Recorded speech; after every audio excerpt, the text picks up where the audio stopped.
Thank you, Mr. Chairman. Ms. Gabbard, Edward Snowden does stand out as having done particularly grave harm to our national security by revealing top secret information, including sensitive sources and methods, thus jeopardizing agents in the field. So let me ask you a question. If confirmed, would you support or recommend a pardon or any kind of clemency for Edward Snowden?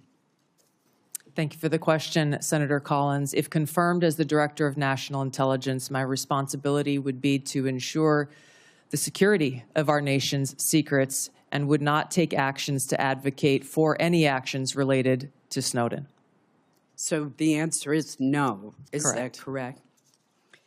In 2020, you introduced the Protect Brave Whistleblowers Act, which would amend the Espionage Act to make it more difficult to prosecute individuals who reveal classified information.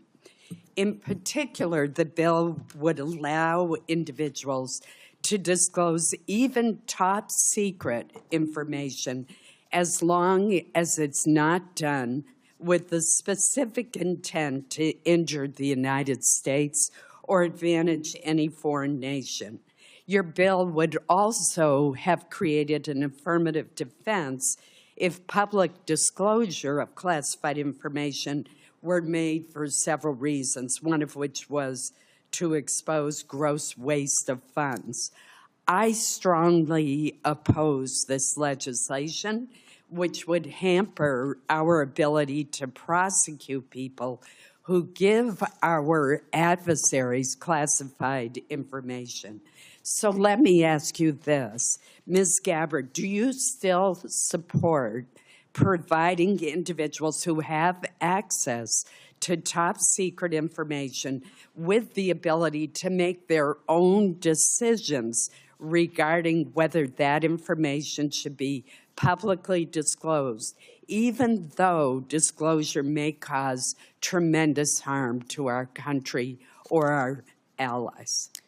Senator, we cannot and should not have individual vigilantes within the intelligence community making their own decisions about how and where and when to expose our nation's secrets. The intent of the legislation that you have pointed out was pointed towards ensuring due process for those who are charged under the Espionage Act in a court of law. This is a law that has been abused in some cases and used for political purposes. President Obama charged more people under the Espionage Act than all other presidents combined.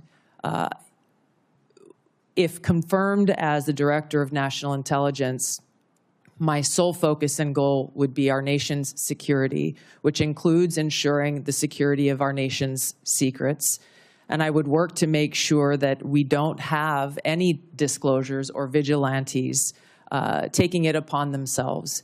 There are numerous legal paths that will protect this information for those who feel they have concerns.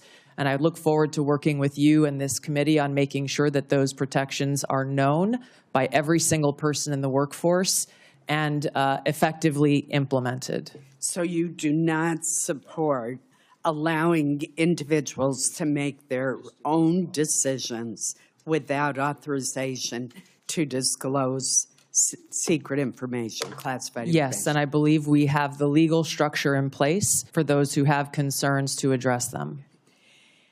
As you know, there has been speculation in the press that you met with Hezbollah, a terrorist organization affiliated with Iran. Have you ever knowingly met with any members, leaders, or affiliates of Hezbollah? No, and it is an absurd accusation.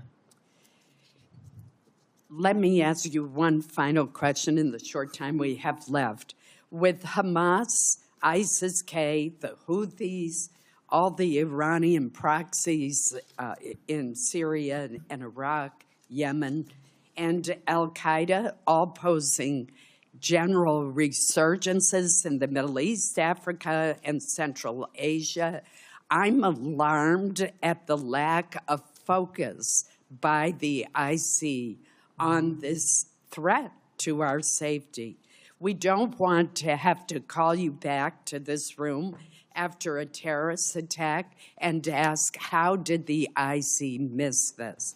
Great power competition, China, Russia, definitely pose threats to our country, but the terrorist threat is arguably the most imminent threat, according to former FBI Director Chris Wray.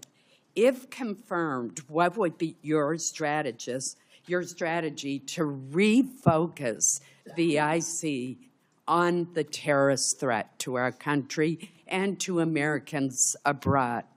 Thank you, Senator. I agree with your assessment, and this speaks to the need for the ODNI to exist, to redirect those resources, identifying the gaps in intelligence so that we are able to get ahead of these threats instead of coming around after the fact and trying to assess why did we not know about this sooner so that we could have taken action to prevent it. Thank you.